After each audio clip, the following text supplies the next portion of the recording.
Welcome, Tangle friends. I'm Annie, and today in our Lunchtime Tangle series, we're going to work on another beautiful organic tangle.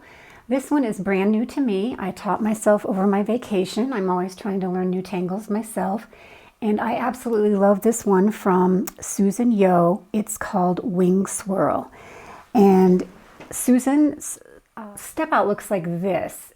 So today we're going to do a little bit of a variation. We're not going to add these pretty little decorative wedges, but rather we're going to do something more like this, maybe not even add the aura line in it. I really like this look without the aura line. Here it is with the aura line. This looks to me almost like a real botanical, and the reason is Susan was inspired by a begonia for this pattern, so I just think I wished it were mine. It's so very beautiful. The other thing that's amazing about this tangle is its simplicity. That's how I always rate a good tangle. If it's pretty easy to step out, you know it's one of those magical ones.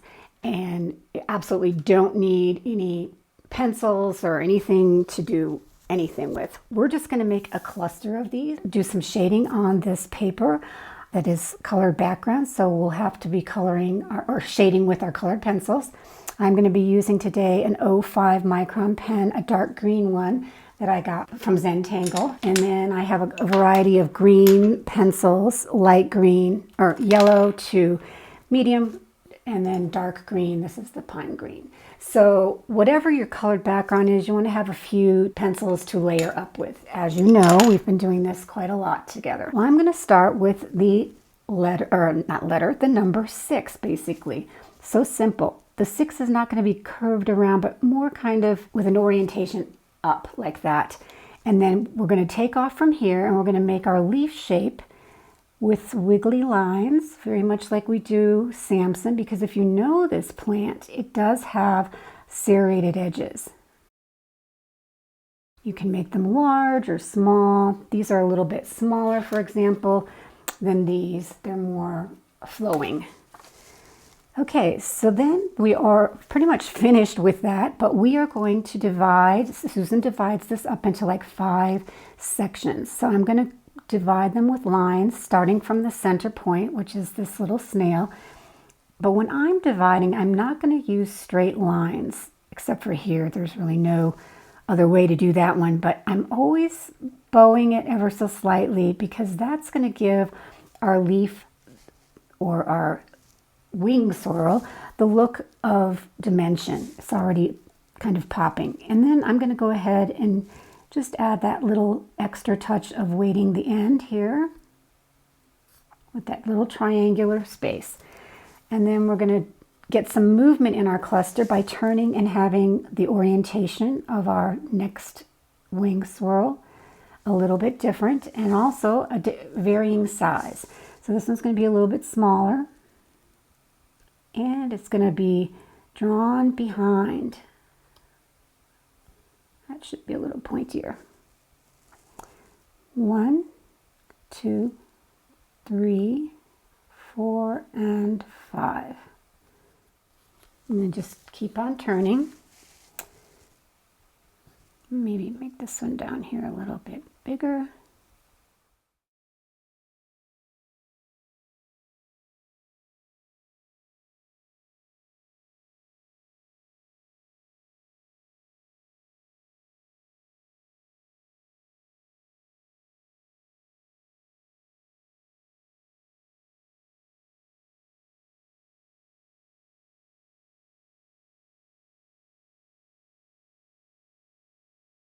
This is where your compositional eye will come in. I could have drawn a pencil string to kind of follow where I want these to be kind of lined up, but I'm fine just going for it.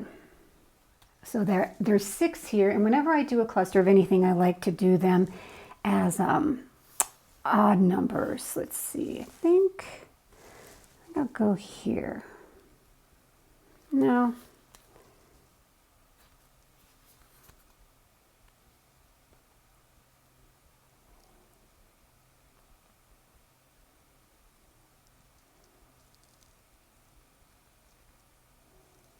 almost like a heart shape. I do have some areas in here, but that's okay because like here, we can fill those in with perfs, right? And overlapping mucas. So I'm going to make a few mucas, some very simple ones that don't have a lot of a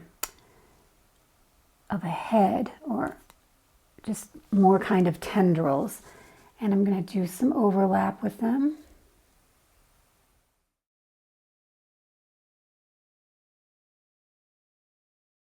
I'm going to do the tendrils first and then fill in with the perfs. So there is everything except for the perfs. I'm going to go ahead and make them. And of course, as we always do, we want to fill in that negative space so they pop. And I'm going to make quite a few of them, and I'm going to vary them in size. This piece of paper is really thin. I'm working today on just a multimedia paper. I know it's not 140-pound hot press watercolor. That would have been preferable because you see how it's bowing up, making it hard for you to see what I'm doing. I will sign off and I'll be back in a minute to show you how I'm going to shade this once I get all of my perfs laid down. So one thing I like to do is when I have something overlapping, I'm giving it a little bit of a weighted line here so you can see right away how that jumps up and pushes this back, and you can really visually see better what's going on. Same thing, I did that here already, and then there would be one here. This area is on top of that, so that really does help us see better. This one a little bit here. And now we can shade. I'm going to start with my yellow just to beef up some of these areas that don't have a lot, and I'm just kind of glazing over it lightly because I just want some rich layering. You can see the yellow is being picked up all over here on the tile, and that's what I like to do, is pick up the colors that are given. And let's finish this one. And now I'm going to take my mid color of green, which is permanent green in this case. It's a Faber-Castell. And I'm shading on the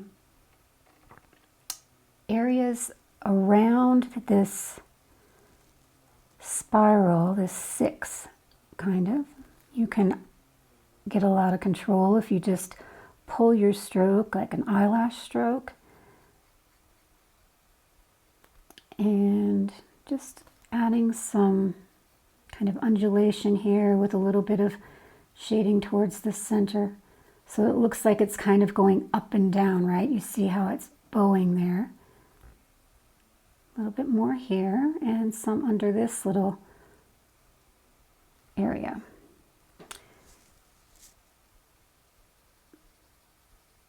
And I'm going to blend it in lightly.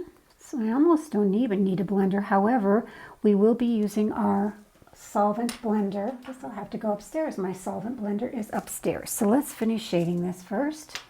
Now I've got a darker pine green that's going to really help pop that center. So just like with our last tutorial, I am not shading with graphite because that will just make this green knock it down to being kind of a muddy gray. So you just want to go tone in tone, a little bit darker every time you lay something down.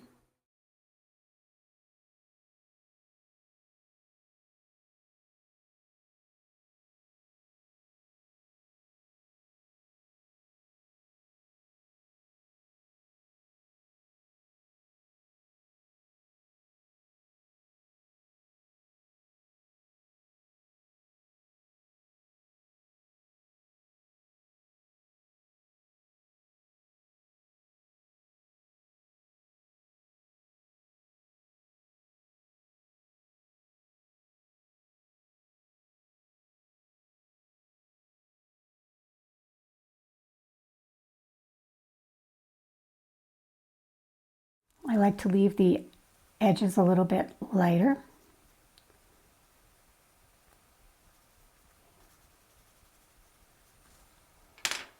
And then my darker.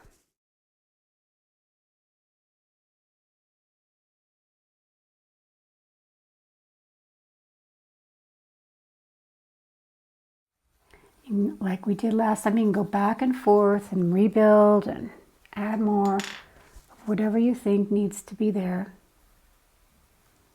And then we can do pull up some highlights with our white pencil or a General's white charcoal. I'm going to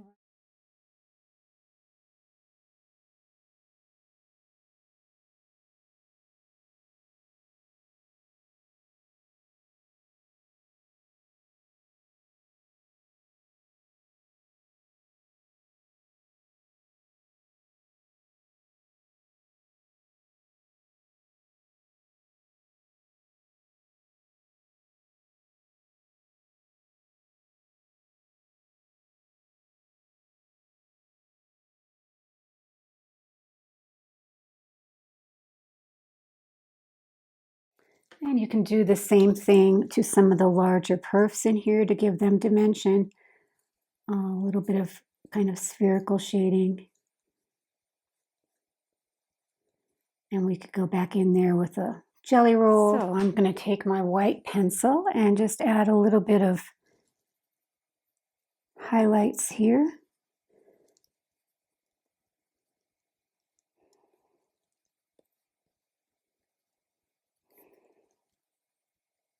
And that's optional.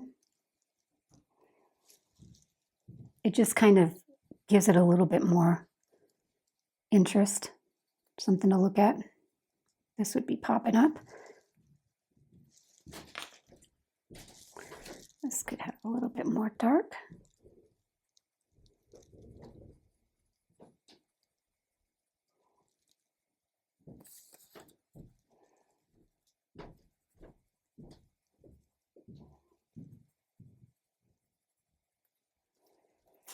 And then with I'm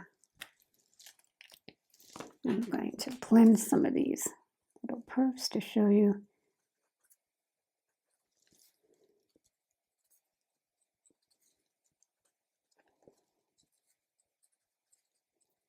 I'll do a few more, but you don't really even have to make every single perf a sphere. And I'm going to add just little bits of white here and there on some of them, and then a little dotted highlight on the spheres.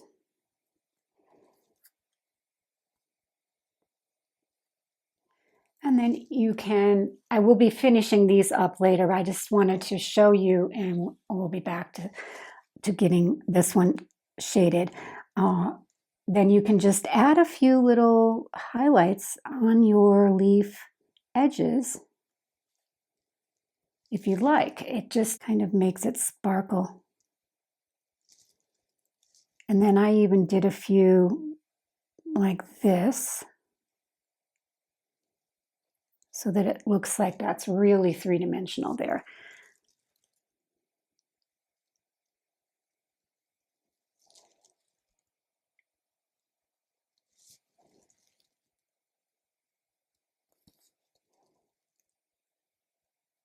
It's always a matter of getting your jelly roll to work, right?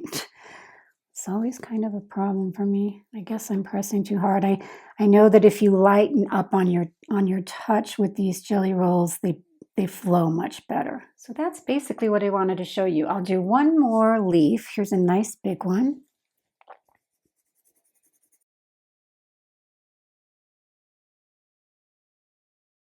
I have a very sharp pencil, doing a little circular motion. This is a bit larger than the other one. And then since this leaf is on top of this, I'm going to give some shading underneath.